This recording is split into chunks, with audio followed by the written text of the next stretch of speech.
যার হৃদয়ে সরিষার দানা পরিমাণ অহংকার থাকে, ওই ব্যক্তি কশিনকালেও আল্লাহর জান্নাতে প্রবেশ করার সুযোগ পাবে না, কশিনকালেও পাবে না। এর কারণ অহংকার আল্লাহর চাদর।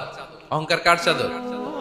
আল কিবরিয়া উরিদাই ওয়াল আযামাতু ইজারি। আল্লাহ বলে অহংকার আমার চাদর, বড়ত্ব আমার লুঙ্গি।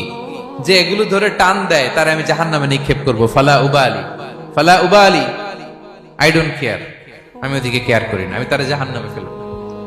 সো অহংকার আমাদের সাজে না। আমি শুরুতেই তো বললাম, আমাদের লাইফ সার্কেলটা একটু দেখাইলাম না যে ছিলাম কই, অস্তিত্বহীন থেকে দয়া করে মায়া করে তিনি আমাকে অস্তিত্বে এনেছেন। কত ছোট্ট, কত ক্ষুদ্র, কত নগণ্য, কত দুর্বল ছিলাম আমরা। আবার যৌবনের একটা পিরিয়ড কাটিয়ে, যৌবনের সময় তো কতটা দুর্বলতা বললাম, আবার সে দুর্বল, মানে দুর্বল থেকে দুর্বল। এই হচ্ছে আমাদের লাইফ স্টোরি, লাইফ হিস্ট্রি। তাহলে অহংকার আমাদের সাজে।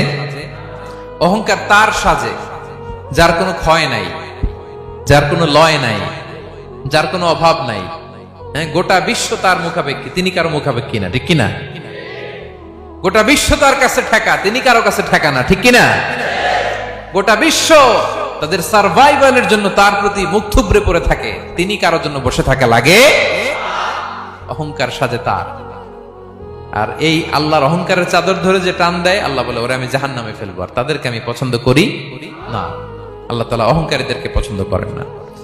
তাহলে অহংকারকেও আমরা না বলে দিব, নো বলবো, নো। আওয়াজ করে বলেন নো।